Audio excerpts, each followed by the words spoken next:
President Trump's critics were swarming after his summit with Russian President Vladimir Putin. Never Trump. Republicans and so-called journalists sang from the same sheet of music in blasting Trump's performance. But Senator Rand Paul stepped up and dropped the hammer on Trump's critics, and now they don't know what hit them. The media's reaction to Trump's conference was unhinged. Before Trump met with Putin, establishment Republicans, Democrats and journalists blasted Trump for agreeing to meet with him. Senator Rand Paul knocked this nonsense and outlined how President Trump's conference empowered him to conduct a shuttle diplomacy with Russia. The Kentucky senator also praised President Trump for rejecting the establishment consensus on foreign policy that left the world on fire at the end of Barack Obama's 2 terms in office. Politico reports.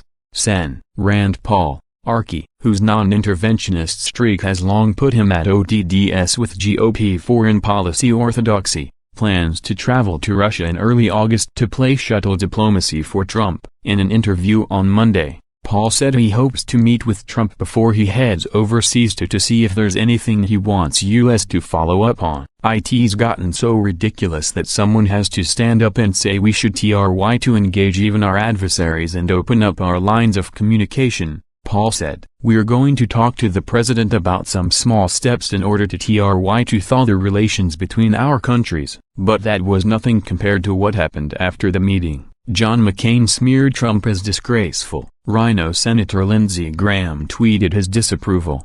Missed opportunity by President Trump to firmly hold Russia accountable for 2016 meddling and deliver a strong warning regarding future elections. This answer by President Trump will be seen by Russia as a sign of weakness and create far more problems than it solves. And Never Trump lunatic Ben Sasse continued his pattern of sliming the president at every opportunity. Sasse released a statement that read, U.S. Senator Ben Sasse issued the following statement regarding the president's statement that he holds both countries responsible for the deteriorated relationship between the United States and Russia. This is bizarre and flat out wrong. The United States is not to blame. America wants a good relationship with the Russian people, but Vladimir Putin and his thugs are responsible for Soviet-style aggression. When the president plays these moral equivalence games, he gives Putin a propaganda win he desperately needs. Paul swatted away these critics by pointing out they are suffering from severe cases of Trump derangement syndrome. Politico reports.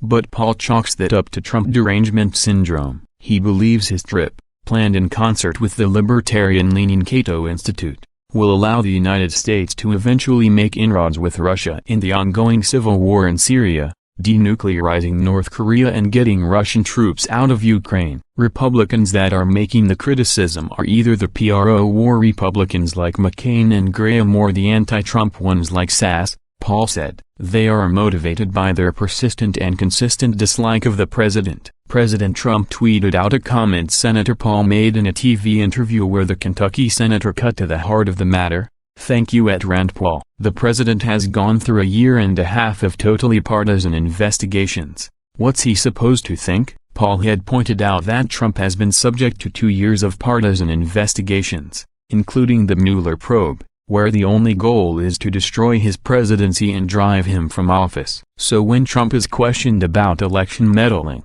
the president is correct to perceive the inquiry as being made in bad faith. The reporters asking the questions have only one intention, and that is to get Trump to admit on the record that the Russians rigged the election and that Hillary Clinton is the rightful president of the United States. Trump saw this trap for what it was and sidestepped it. The real scandal here is that Rand Paul was the only Republican who stepped up to the plate and defended the president. Do you agree?